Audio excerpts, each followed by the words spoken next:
Hey folks, welcome to Absolute Budget Tech. Today I'm going to be doing a revisit of one of the first graphics card review that I ever did on this channel, the R9 290. Now someone a few weeks ago commented on that video and said if I could, or if you can actually overclock the card. To which I replied yes, but it depends on the quality of the silicon and the amount of thermal headroom that you have left over. Now, I say that because given that it's between 6 to 8 years old, it's likely have already had a hard life, so you don't want to push it too far. Now, I am going to be overclocking and showing you the results of stock versus overclocked, so you will get an idea, but always not as it seems. Let's roll the intro.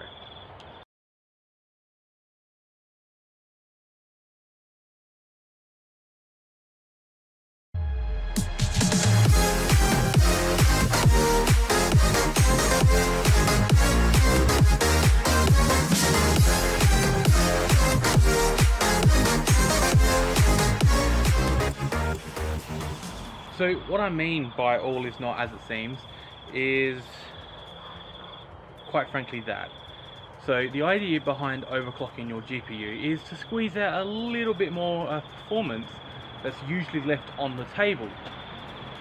So in the case of the R9 290, AMD released a higher end variant called the 290X, which, if you don't quite get it, is sort of like NVIDIA's TI. It's normally a slightly different chip, or the same chip with unlocked cores. The idea is you can get a little bit more performance for your money. Now, over time, it's gotten less important to overclock. With Ryzen doing a auto overclock all by itself, there's almost no need for the average person to overclock their Ryzen CPU. And with Intel 10th Gen, with their 3-4 different types of boosting technologies, they practically overclock themselves as well. So the same thing has sort of gotten to a point on GPUs. Most GPUs these days have at least on NVIDIA's side, have a GPU boost 2 or 3.0, I think we're up to now. And AMD have their own version of it. So going in and overclocking your card can actually cause more harm than good, given that these technologies are designed basically to overclock your card but pull back when it's starting to overheat or overvolt, that sort of thing. Regardless, we are going to go over the results, but before that we just have a little bit of a quick recap. So the R9 290 is a GPU based on GTN 2.0 on the 28nm process, I believe it is. Check the video that I first launched. I believe I put a lot of information in there, and was codenamed Hawaii now, or Hawaii Pro or Hawaii XT, something like that. Now its main competitor at the time was the GTX 780, and for the 290X variant, its main competitor was the 780 Ti. So it features 4 GB of GDDR5 running at even to this day a very unusual 512-bit memory bus, and it still has support for DirectX 12, OpenGL 4.6, OpenCL 2.0, Vulkan 1.2, and I think shader version currently is 6.3. Yeah, alright, so that's it for the specs recap.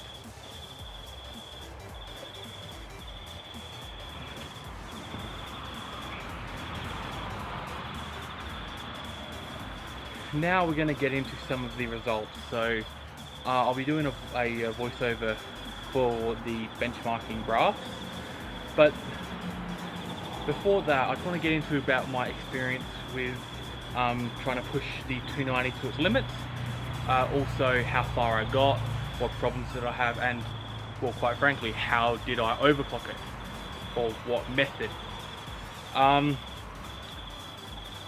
So I guess I'll start off with that. Being a blower cooler, I could not just let the 290 stay at a stock fan curve.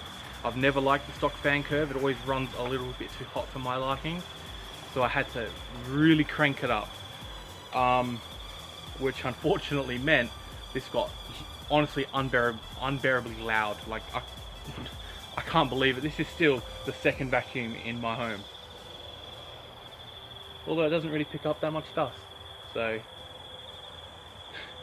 I guess Dyson have nothing to worry about.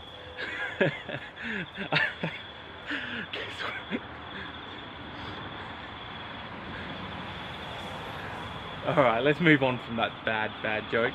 So yeah, it was just like so freaking loud, it is no joke. However, I managed to push the core from 925 megahertz. I'll put the exact numbers in the corner. From 925 to 1125. I could push it to 50, and I did. However, it proved to be not very stable, and anything over 125 started to show artifacts, so had to bring it down to 125. Memory, on the other hand, was I believe clocked at 1200, if I remember correctly. Again, I'll put it in the corner. I managed to overclock that to 1500 or 1500 at first. Now, it was all going great. Shadow of the Tomb Raider, perfect. I believe it was Watch Dogs, perfect. As soon as I got into Deus Ex Mankind Divided, I always get those two mixed up. Mankind Divided, around the scene where you get that big exosuit guy, the textures just weren't loading. It was just like black blob that would slowly encompass the entire screen. It was like I was being sucked into the void. So yeah, that to me meant a memory problem because it wasn't able to load the textures. So brought that down from 1500 to 1450. Ever since then, perfectly stable. The annoying part about that though was that I had to then rerun my benchmarks for Shadow of the Tomb Raider and Watch Dogs 2, because otherwise it wouldn't be a fair apples to apples comparison with those two being able to leverage the extra 50 megahertz. Although it probably wouldn't have made that much of a big difference. Yeah, still can't have that. So every game that was tested had the I'm not going to call them safe overclocks, but the stable overclocks. Now, if I spent more time on it, I have no doubt I could have fine-tuned how far I could have pushed it.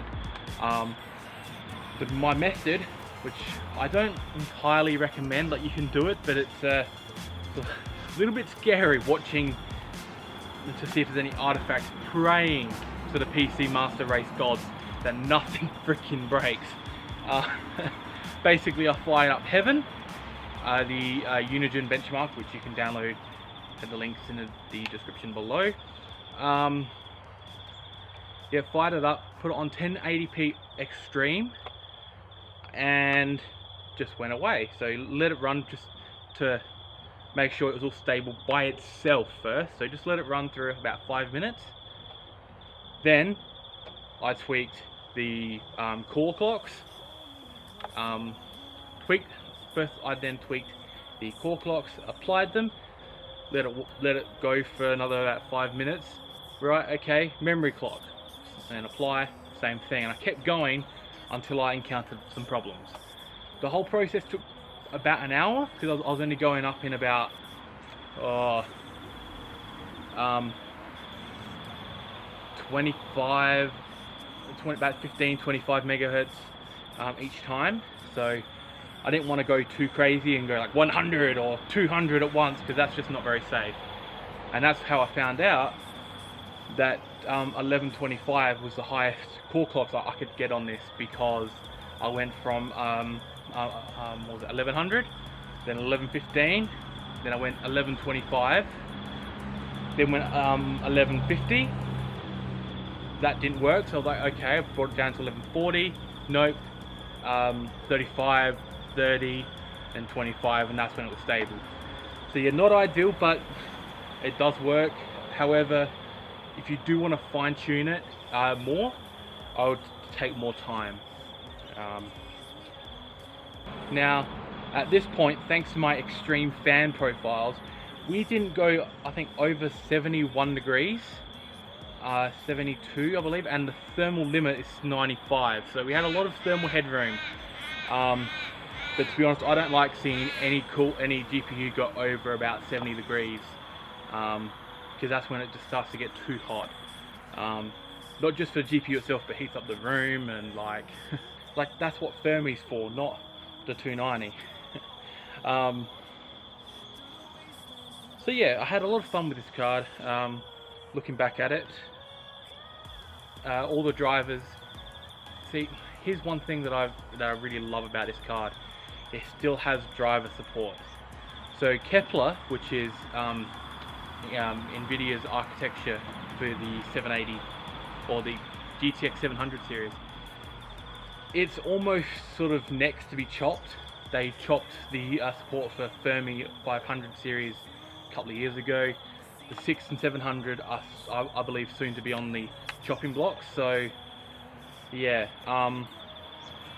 whereas this still has very strong driver support, with the latest drivers releasing, I think it was 20.4.2, which I believe is actually the latest version of the Adrenaline driver, which is fantastic. Wow, it's gotten dark real quick. Alright, so I'll get onto the graphing now, go over some of the results I saw, some of the problems with overclocking, because as I said at the start, overclocking is not as simple as it seems. You can introduce more problems through overclocking, so we'll get into that because there definitely were some. So yeah, let's move on to the graphs. Before I go, the test bench today was using the B450M Pro 4-F from ASRock, 16GB of Patriot Viper Steel RAM at 3200 MHz. Yeah, same old stuff. However, one thing that's pretty new, and if you have been following me on Facebook or Twitter, which I'll link to in the description below, you would know that I recently got my hands on a Ryzen 7 3700X. Not because I wanted to, but more so because I needed to, not only for this YouTube channel and gaming, which is important to me, but also for my but also for my schoolwork. See, I do 3D animation and visual effects, so it's important to have those extra cores and threads. A review of that will be coming as soon as I can actually find a way to do proper benchmarks on those suites, because I want to not only just do a gaming benchmarks, but and not just simple productivity benchmarks, but actual benchmarks about sort of more about what I do. So if any of you 3D artists, visual effects guys out there, yeah, I'm talk about getting off track. Alright, so yep, testing with the 3700X, which did not hold this back in any way, shape or form, in case you are wondering. So yeah, let's get onto the graph.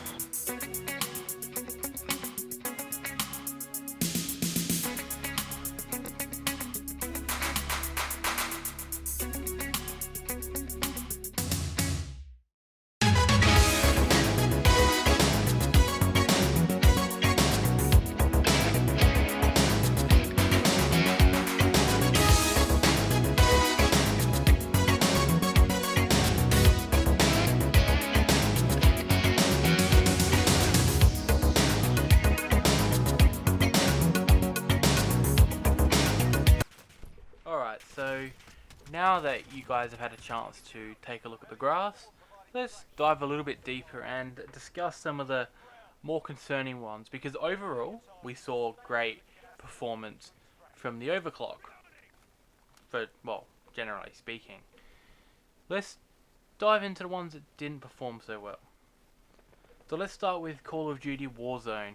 So while the averages were higher, albeit only a small amount, the 0.1% lows was quite bad, being 23.1 compared to stock's 42.6. It's a pretty bad showing for the overclocked card. Yeah, but that wasn't the only one that disappointed us today. The GTA 5 results. Oh man, they were tough. So while we saw better averages, we saw a boost from 83.3 at stock to 100 overclocked, which was fantastic. The 0.1% lows of 2.8 was just abysmal, like terrible. Now I ran this benchmark 3 times and that was the best result. So if it was me, I would just run it at stock, you know, sacrifice the extra FPS, the extra average FPS in favor of a more smoother gameplay experience. Because at stock, it did give a perfectly playable experience of about 80 odd FPS, so it wasn't like it was terrible. Perfectly playable. Now, Jedi Fallen Order, the 0.1% lows for that are just awful. But it's not the R9 290's fault. It's a combination of the fact that the game uses the Unreal Engine, which does not favour AMD cards in any way. The game itself also has some optimization issues where you seem to get these hang-ups, these stutters, and the best way to fix it apparently is to lock it to about a 30 FPS or 60 FPS cap, and well, I'm just not willing to do that. But either way, if you really love the game like I did, then you easily start to ignore it in favour of just enjoying the great game. Alright, so now that sort of leads me to the whole point of this video. Number 1, should you overclock your R9 290? And 2, how well does the R9 290 perform in 2020? See? Killing 2 birds with 1 stone. So I'll start with the second one first. How does the R9 290 perform in 2020? Quite honestly, pretty great. The only real downside that I can think of about it is the power consumption. Given that it takes 8 pin plus 6 pin, that's quite a lot of power, and performance wise it's pretty close to a RX 570, RX 580, GTX 1060. You're better off really going with one of them if you can, simply because they use less power.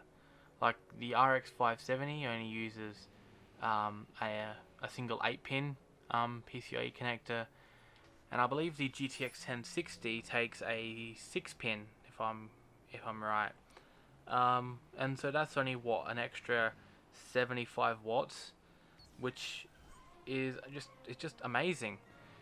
So yeah, it's a bit power hungry, but if you have a power supply that's at least 500 watts, you should be pretty good. Now I'll go back to the first question: should you overclock? Well, I'm gonna get this off straight away. No, I don't think you should overclock it, and I'll list a few reasons why, because there are a few good reasons why you shouldn't. Number 1, the models you can buy, mainly the blower style, like the reference cooler. They're the most common. It's very rare to see a Gigabyte Wind Force or a Sapphire Nitro Trio X or something, whatever it's called. And if you do find them, they're often quite pricey, to the point where it's better off just buying a completely different GPU. However, if you do find an R9 290 that's pretty cheap, it is definitely worth a pickup. But to overclock it, especially if it's a blower style, like a reference style cooler, well, you really want to ramp up the fans to keep it cool, and in course doing so, the blower cooler gets unbearably loud. I already made the vacuum joke earlier on, so that's one reason why I don't think you should.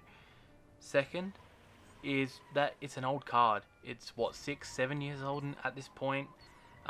It's had its day as a flagship. It's had many days. It's likely already been pretty heavily used in gaming already. You don't know how good the silicon is anymore. Like, you're putting more stress, and you are putting more stress. There's no question. You are putting more stress on the GPU itself, the actual silicon, when you overclock. And for a card that old, with no warranty at all, ever, I can guarantee you that, there's no real benefit. Because if you happen to break it or the card just dies, that's it. You're done. And yes, that can happen when you leave it at stock. But then if it happens at stock, it's because the card's pretty much dead. It's seen its last days. Whereas if it's from overclocking, well, you don't really know whether it was you or it was, you know, the card's time. So personally, I would recommend just staying away from it. But if you do have one, it's fun just to, you know, overclock it for a couple of hours, run a few benchmarks, see them nice numbers, and then bring it back down. Like, I'm not saying you shouldn't overclock, I'm just saying it's not a viable long-term solution. I personally don't overclock any of my GPUs for longer than just a benchmark. Like for a video. Alright, so now that we've finished that, I wanted to say thank you to each and every one of you who have subbed, and also to those who watch my videos and haven't subbed, which, if you like this video, please go and sub down below. But also I've finally realized that you guys really loved my Core 2 Quad Q9550 review, and as much as I've been trying to put it off because I don't know, I just wanted another video of mine to really take off rather than that one. Despite my best efforts, you guys have been persistent and you want to see more videos of the Q9550. However, I've actually sold my overclocking capable cooler and the RAM that I use for it, so I'm already in the process of getting some more in. So with Australia Post being slow at the moment, I can't promise as to when it'll be, but I can guarantee you that it is coming. Basically, as soon as both the RAM and the cooler get here, benchmarking starts.